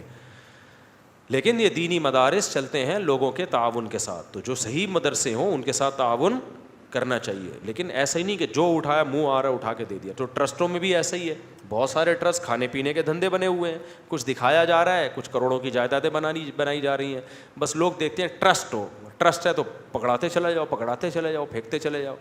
تو کچھ تھوڑا سا خدا کا خوف کرو, کیوں آپ اپنے پیسوں کو اس طرح سے ضائع کر رہے ہو. جب آپ تجارت میں پیسہ لگاتے ہو, آپ 100 دفعہ تحقیق کرتے ہو اچھی سی اچھی جگہ پہ لگے پیسہ, تو صدقہ کرنے میں بھی کیا کرنا چاہیے بھائی, تحقیق کرنی چاہیے کہ آپ کا پیسہ ضائع نہ ہو, کیونکہ اس کے پھر نقصان زیادہ ہوتے ہیں آپ غلط لوگوں کو اگر دیتے ہو. تو اللہ کہتے ہیں محبوب چیز تھا. تو حضرت ابو طلحہ نے کہا یا رسول اللہ, میرا باغ اللہ کے لیے. تو آپ صلی اللہ علیہ وسلم فرمایا واہ واہ کیا خوبصورت بہترین مال. پھر آپ نے فرمایا یہ سارا پیسہ یعنی باغ جو ہے اپنے چچا زاد بھائیوں کو دے دو. یہ ہے اسلام کی خوبی. اسلام رشتہ داری جوڑنے کو جتنی ویلیو دیتا ہے, میں کیوں بار بار 4 شادیاں بچے پیدا چیخ کیوں رہا ہوں, میں پاگل تھوڑی ہوں. آپ کو کیا میں پاگل نظر آتا ہوں؟ میرا دماغ خراب ہے. آپ کے بچے پیدا ہونے سے مجھے کیا فائدہ ہوگا؟ وہ جب تک بڑے ہوں گے ہم تو مر چکے ہوں گے. آپ کہہ سکتے ہیں نا فائدہ یہ ہوگا کہ بڑے ہو کر میرا شکریہ ادا کریں گے. مفتی صاحب آپ کا بہت شکریہ, آپ کے بیانات سن کے ہمارے ماں باپ نے نسل روکی نہیں اور اتفاق سے ہم بھی اسی سلسلے میں پیدا ہو گئے. وہ تو جب تک بڑے ہوں گے ان میں سمجھ آئے گی ہم شاید مر چکے ہوں, اور شکریہ ادا کر کے بھی مجھے کیا ملے گا. تو اسی وجہ سے میں چیختا ہوں کہ اسلام خاندانی نظام چاہتا ہے, اسلام انڈیویجولی لائف کا قائل بولو نہیں ہے. اکیلا نہیں ہے انسان, ماں ہے, باپ ہے, دادا ہیں, دادی ہیں, نانا ہے, نانی ہے, بیوی ہے. 4 نہیں کرو, 1 ہی کر لو ٹائم پہ, لیکن نسل مت روکو. پھر بیٹے ہوں, بیٹیاں ہوں, پوتے ہوں, نواسے ہوں, بہویں ہوں, داماد ہوں. یہ ہے انسان کی نیچرل لائف, اور اسی میں انسان کا سکون ہے. اور اس میں توکل کس پہ کرنا ہے؟ اللہ پہ. خرچے پورے کرے گا اللہ. سمجھتے ہو کہ نہیں سمجھتے؟ لوگ کہتے ہیں گراؤنڈ ریئلٹی کو بھی تو دیکھو, زمینی حقیقت کو بھی تو دیکھو, مہنگائی دیکھو اور بچے پیدا کرتے چلے جائیں. گراؤنڈ ریئلٹی دیکھو, لیکن اس آنکھ سے دیکھو جو چشمہ اللہ نے آپ کو لگا کے دیا ہے. سیکولر اور لبرل لوگوں کی آنکھ سے دیکھو گے تو گمراہ ہو جاؤ گے. عقل کا استعمال جب وحی کی نگرانی میں ہوتا ہے تو عقل صحیح سوچتی ہے, اور وحی کی تعلیمات کے بغیر ہوتا ہے تو عقل گمراہی کی طرف لے کے جاتی ہے. انہی عقل پرستوں نے تو ہومو سیکشولیٹی کو لیگل کر دیا نا. تو یہ وہ عقل ہے جو خدا کی تعلیمات سے بغاوت کر کے استعمال ہو رہی ہے. تو گراؤنڈ ریئلٹی ایک طرف یہ کہتی ہے نا مہنگائی, غربت. گراؤنڈ ریئلٹی یہ کہتی ہے کہ بچے جب پیدا ہوتے ہیں تو ماں کی چھاتیوں میں فوراً دودھ آ جاتا ہے. اس کا مطلب جس نے پیدا کیا وہ غافل نہیں ہے, تو وہ دوسرے میں بھی دے گا. آپ کہہ سکتے ہو دودھ آ رہا ہے نا بھائی, اس وقت ضرورت دودھ کی ہے اس لیے دودھ آ رہا ہے. اللہ بتا رہا ہے کہ جس وقت جو چیز کی ضرورت ہوگی وہ میں دے دوں گا. دودھ پیدا کرنا تو سب سے مشکل کام تھا, باقی چیزیں تو انسان پیدا کر لیتا ہے, دودھ نہیں پیدا کرتا. آج تک کوئی کمپنی دودھ پیدا نہیں کر سکی ہے ماں کا دودھ, اور اس کا آلٹرنیٹ بھی پیدا نہیں کر سکی. اللہ کہتے ہیں جو چیز تم پیدا کر نہیں سکتے, تمہارے یہاں بچہ پیدا ہونے پہ وہ پیدا کر دیتا ہوں. تو اسکول کی فیسیں تو آسان ہیں. سمجھ میں آتی ہے بات کہ نہیں آتی ہے؟ یہ تو زیادہ آسان ہے. تو اس لیے نبی نے رشتہ داری جوڑنے, تو آپ نے حکم دیا حضرت ابو طلحہ کو کہ یہ باغ کس کو دے دو, کیونکہ ان کے چچا زاد بھائی غریب تھے. تو کس کو دے دو بھائی؟ تو آج رمضان میں یہ عزم کرو کہ ہمارے قریب ترین رشتہ داروں میں جو غریب ہوگا ہم نے اس کے ساتھ تعاون کرنا ہے. جن کو اللہ نے دولت دی ہے نا وہ منتھلی باندھ دیں اماؤنٹ. بھائی کو بھائی سے یہ کہنا نہ پڑے کہ تو کروڑوں روپے کماتا ہے, میں گٹکے کی دکان بھی نہیں کھول سکا, کچھ تو میرا خیال کر. یہ کہنا نہ پڑے, وہ خود سوچے کہ بھائی اللہ نے رشتہ داروں کو لاوارث چھوڑنے سے منع کیا ہے. بیوہ بہن ہے, طلاق یافتہ بہن ہے, دل کھول کے خرچ کرو, بوجھ نہ سمجھو. آج بوجھ سمجھ رہے ہیں یار. ایک اور ٹینشن, سوتیلے بچے, کسی عورت سے شادی کر کے سوتیلا بچہ کیوں نہیں پالتے ہیں؟ ابے ٹینشن پہلے ہی مہنگائی اتنی ہے, ابے ایک اور بچہ, یار پاگل ہے کیا؟ اور بھائی جتنا ہاتھ کھلا رکھو گے نا اللہ بھی کیا کرے گا, کھلا رکھے گا ہاتھ. لا تو کی فیو کا علیک, حدیث میں آتا ہے اے عائشہ روکنا مت ورنہ اللہ بھی کیا کرے گا, روک لے گا. تو دو خرچ کرو یار, اللہ کو سخی پسند ہے. آج مسلمان بھی کنجوس ہو گیا ہے, کنجوس مکھی چوس. ایک آدمی چائے پی رہا تھا, مکھی گری تو مکھی کو چوس کے پھینک رہا ہے کہ اس پہ جو چائے لگی ہوئی ہے وہ ضائع. تو یہی حال کس کا ہو گیا ہے, مسلمان کا ہو گیا. یار ایسے نہیں بھیجا کہ کل لوگوں سے بھیک مانگنی پڑے, لیکن کچھ تو سخاوت کا مظاہرہ کرو یار. منتھلی باندھ دو کوئی اماؤنٹ اپنے ریلیٹیو کا, اپنے رشتہ داروں کا, اس سے رشتہ داری بڑھتی ہے, محبت پیدا ہوتی ہے, اور وہ بھی اس کو بھی خیال, اور پھر رشتہ داروں پہ خرچ کر کے بھول جاؤ. آج مصیبت کیا ہے کہ جب رشتہ داروں سے اچھا سلوک کرتے ہیں تو یہ اچھا سلوک برے سلوک کا ذریعہ بن جاتا ہے. آپ رشتہ داروں سے اچھا سلوک کرو نا تو اس کی وجہ سے رشتہ داری جڑنے کے بجائے اور کیا ہوتی ہے, ٹوٹتی ہے. کیوں؟ آپ کہتے ہو میں نے تو اتنا خیال کیا, وہ تو پوچھتا ہی نہیں ہے, میں نے تو یہ کیا, وہ تو پوچھتا ہی نہیں ہے. اب بھائی تو نے کیا اللہ کے لیے, چھوڑ دے اس کو. یہ آپ اپنے لیے کر رہے ہو, آپ اس کے لیے نہیں کر رہے. تو اس لیے اپنے قریبی رشتوں پہ خرچ کرنا اسلام میں اس کی بہت زیادہ فضیلت ہے. دینی مدرسوں پہ بھی خرچ کرو, رشتہ داروں پہ بھی خرچ کرو. اور فلسطین میں جو کچھ ہو رہا ہے آپ کو پتہ ہے, جو ظلم ہو رہا ہے وہاں پہ, کوئی قابل اعتماد ٹرسٹ ہو. میں چونکہ پاک ایڈ ویلفیئر ٹرسٹ کو پرسنلی جانتا ہوں اس لیے میں ان کا نام لے لیتا ہوں. باقی جس ٹرسٹ پہ بھی آپ کو اعتماد ہو تو ان کے ذریعے وہاں بھی رقم پہنچاؤ رمضان میں, اور دنیا میں جہاں کہیں مظلوم ہے. ہمارے مال میں سب کے لیے حصہ ہونا چاہیے تاکہ ساری فضیلت ہمیں, ہر طرح کی صدقے کی فضیلت ہمیں حاصل ہو. اور اپنی جان پہ بھی خرچ کرو, اچھی خوراک کھایا کرو, کیونکہ اپنے اوپر خرچ کرنا بھی کیا ہے, صدقہ ہے. تو جب صحت اچھی ہوتی ہے انسان عبادت کرتا ہے, دوسروں پہ بوجھ نہیں بنتا. ہم آگے چلتے ہیں. اسی میں ایک اور آیت ہے, اللہ تعالیٰ نے, یہودی جو ہے نا بار بار یہ کہا کرتے تھے کہ دیکھو اسلام جب دنیا میں آیا ہے تو انہوں نے تو بہت سی چیزیں حلال کر دی ہیں, حالانکہ وہ حضرت یعقوب علیہ السلام کے مذہب میں حرام تھیں. تو اللہ نے بتایا کہ بھائی یہودیوں پہ کچھ چیزیں ہم نے ان کے گناہوں کی وجہ سے حرام کی ہیں, گناہوں کی وجہ سے, وہ ناپاک چیزیں نہیں ہیں, تو وہ ان کو اسپیسیفک ان کے لیے سزا تھی. پھر بار بار یہ لوگ کہا کرتے تھے کہ بیت المقدس کی طرف رخ کر کے مسلمان نماز پڑھتے تھے, اب کدھر نماز پڑھنا شروع کر دی ہے, بیت اللہ کی طرف. اللہ نے فرمایا ان اول بیت وضع للناس, سب سے پہلے جو گھر بنایا گیا ہے نا لوگوں کے لیے تاکہ وہ عبادت کریں, وہ ببکہ تھا. وہ کہاں ہے, مکہ کو بکہ بھی کہتے ہیں عربی میں, وہ مکہ میں ہے. تو بیت اللہ سب سے پہلا گھر ہے جو اللہ نے بنایا. یہاں مجھے ایک بات یاد آئی, سعودی عرب میں ایک صاحب بتا رہے تھے ہمارے ایک رشتہ دار اللہ سے دعا مانگ رہے تھے, اللہ مجھے کوئی گھر دلا دے, تو بھی بغیر گھر کے نہیں ہے. صحیح ہے نا, تجھے بھی گھر کی ضرورت ہے, تو میں بغیر گھر کے کیسے رہوں. دیکھو کیسے کیسے لوگ واسطے دیتے ہیں نا اللہ. یہ تو اللہ ہو کے بھی تجھے زمین پہ اپنا گھر چاہیے, بات بالکل ٹھیک کی ہے. میں نے کہا لیکن اس میں ایک چیز ایڈ کر لو کہ اللہ ہمیشہ سے ہمیشہ رہے گا, اس لیے اللہ کو کرائے کے گھر کی ضرورت نہیں, اللہ کو اپنے گھر کی ضرورت ہے. اس لیے اللہ نے کرائے پہ گھر نہیں لیا.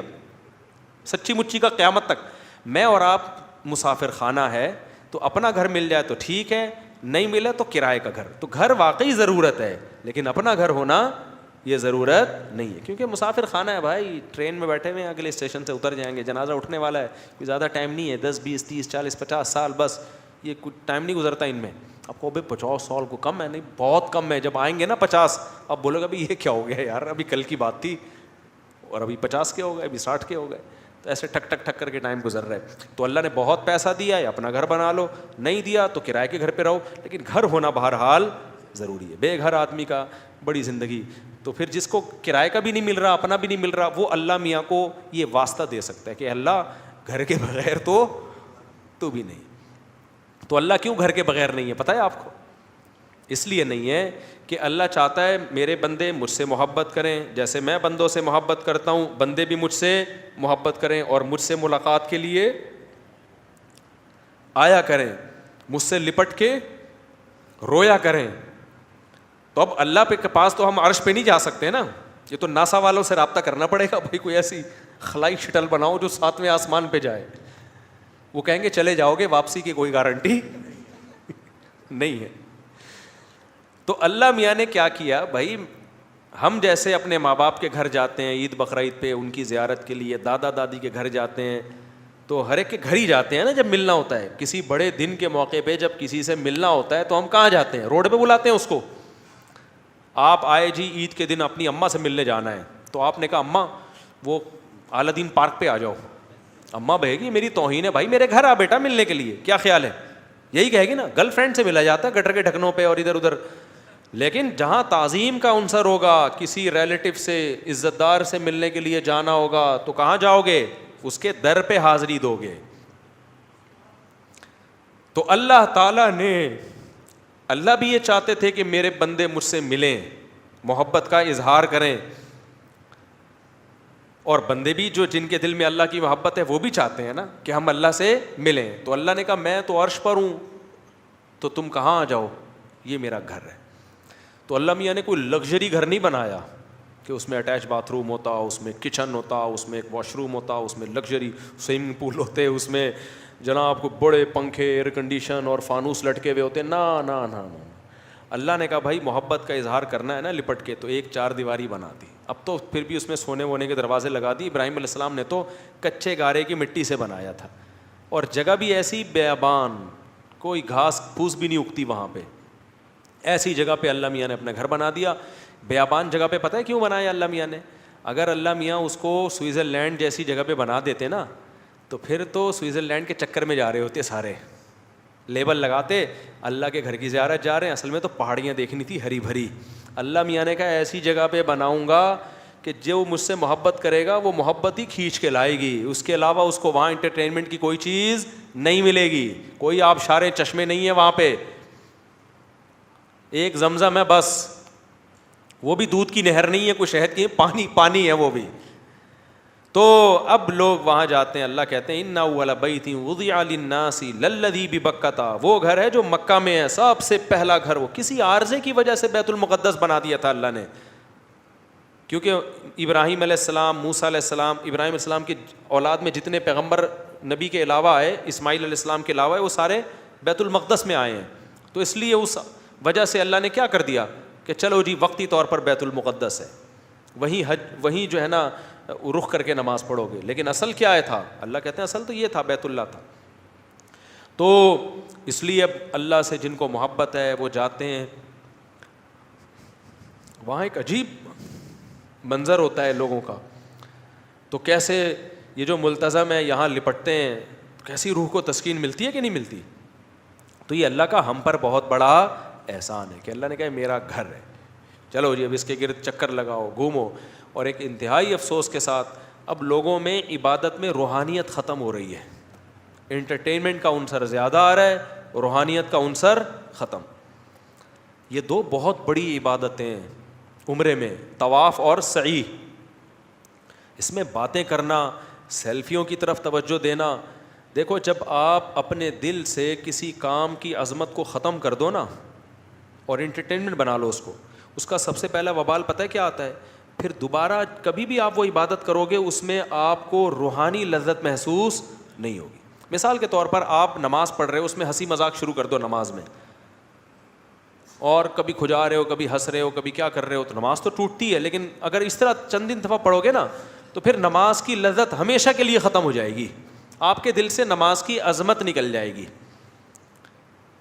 اور آسان مثال دیتا ہوں, مسجد میں ہم آتے ہیں, ایک الگ سے احترام ہوتا ہے نا مسجد کا, ذہن میں کیا خیال ہے کہ بھائی گالی نہیں دینی, شور شرابہ نہیں کرنا, تمیز سے بیٹھنا ہے, ہوتا ہے نا احترام. لیکن اگر کچھ دنوں کے لیے اللہ نہ کرے مسجد کو ہوٹل کا ماحول بنا دیا جائے, آپ آ رہے ہو, چائے پی رہے ہو, میز کرسیوں پہ پان گٹکے چل رہے ہیں, تو مسجد کا تقدس ہمیشہ کے لیے آپ کے دل میں ختم.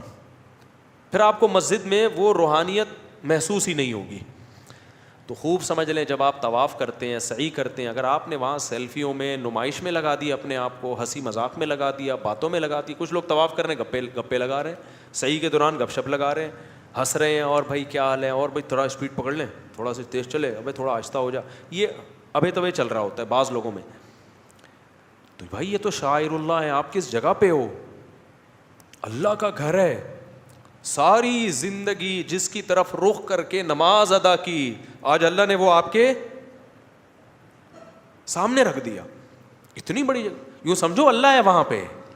وہ تو اللہ کو اس دنیا میں اپنی یعنی دنیا کی آنکھوں سے دیکھنا ممکن نہیں ہے, تو اللہ نے کیا کر دیا, میرا گھر ہے. تو کتنی بڑی جگہ ہے. اور پھر صفا اور مروہ کی سعی من شعائر اللہ.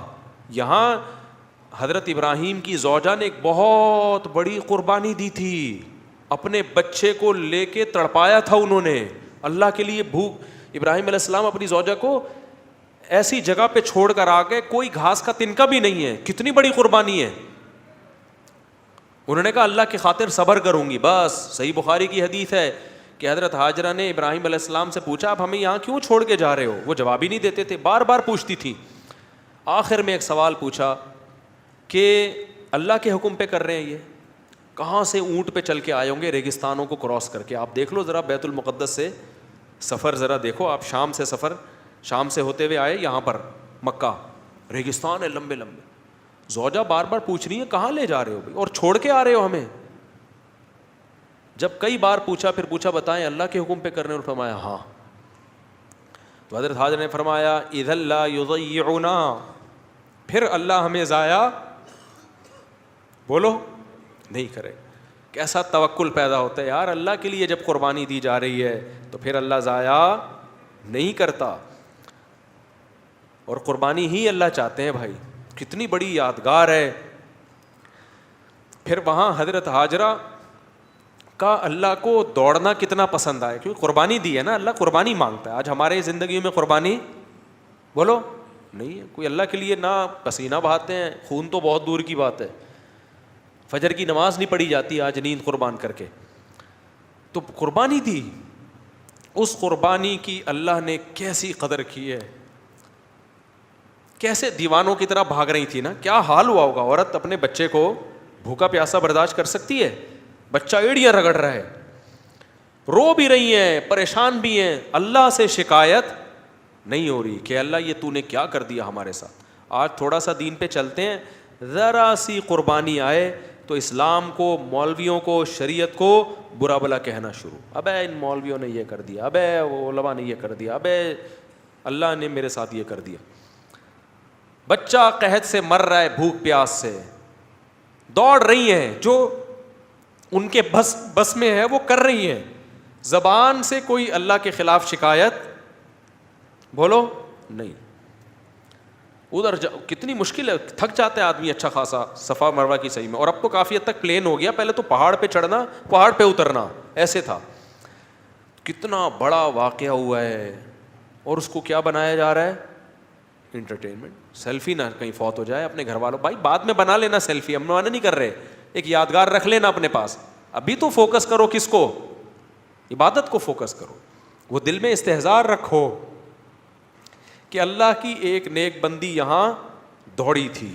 جب وہاں دوڑو نا, دیکھو اسلام کی ساری عبادتوں میں وقار ہے. حدیث میں آتا ہے جماعت نکل بھی رہی ہو نا, دوڑ کے مت آؤ مسجد میں, کیونکہ یہ وقار کے خلاف. دوڑنا ہے تو جاگنگ کرو, جا کے پارک بنے ہوئے ہیں, گلی محلے دوڑنے کی جگہ نہیں ہے. وقار ہے. وہاں کیا ہے, اس وقار کو ایک طرف رکھ دو. کتنے بڑے بڑے بزرگ پیغمبر سب وہاں کیا ہوئے ہیں, ایک حد تک چلتا ہے, فوراً اللہ کی طرف سے آرڈر ہوتا ہے اب چلنا نہیں ہے, اب کیا کرنا ہے, یہاں سے دوڑنا ہے.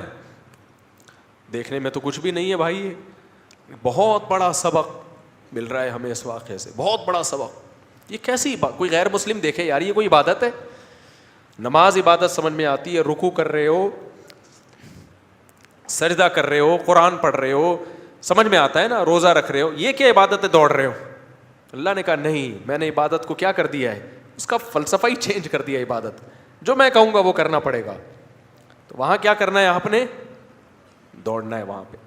تو یہ بہت بڑا ایک, تبھی حدیث میں آتا ہے کہ نبی صفا اور مروہ میں جو پہاڑیوں پہ بہت لمبی دعائیں مانگا کرتے تھے, اور بہت زیادہ.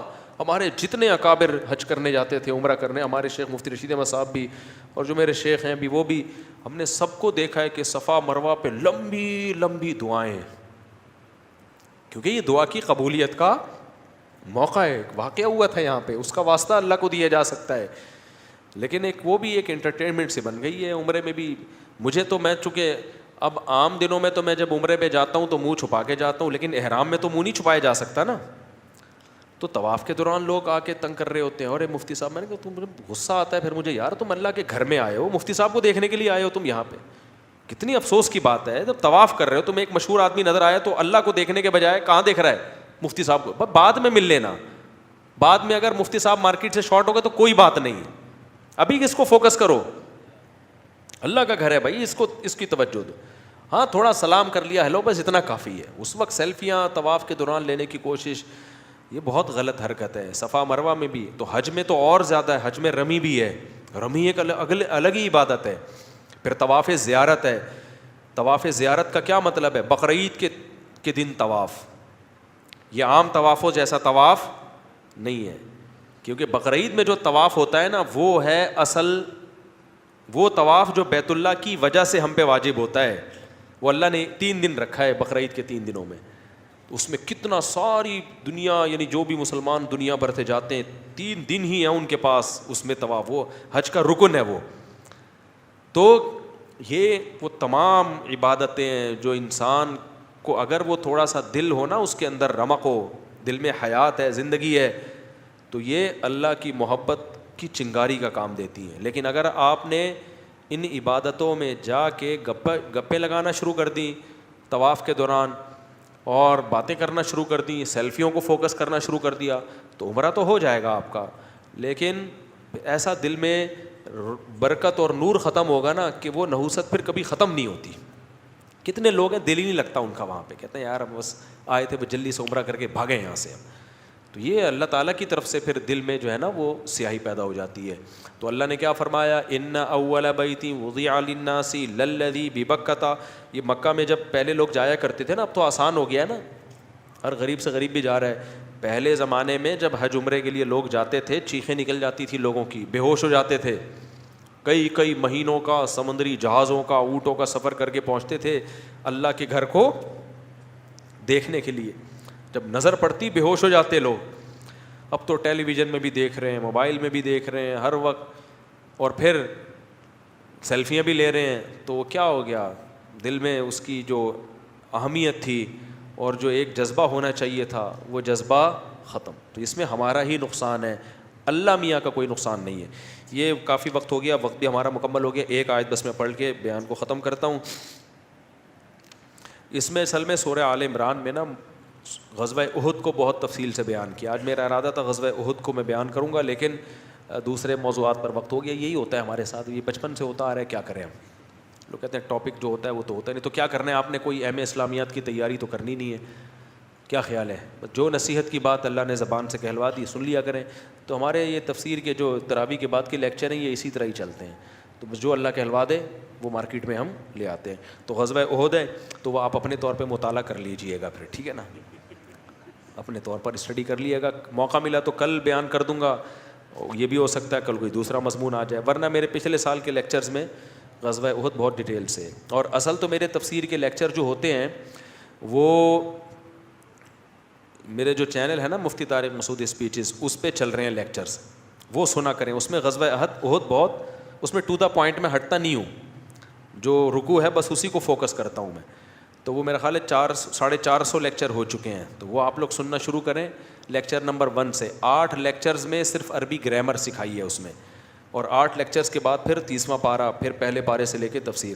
تو وہ سنیں, انشاءاللہ اس سے بہت فائدہ ہوگا. آج کے لیے اتنا کافی ہے. اللہ تعالیٰ سمجھنے کی, عمل کی توفیق عطا فرمائے. وما علینا الا البلاغ.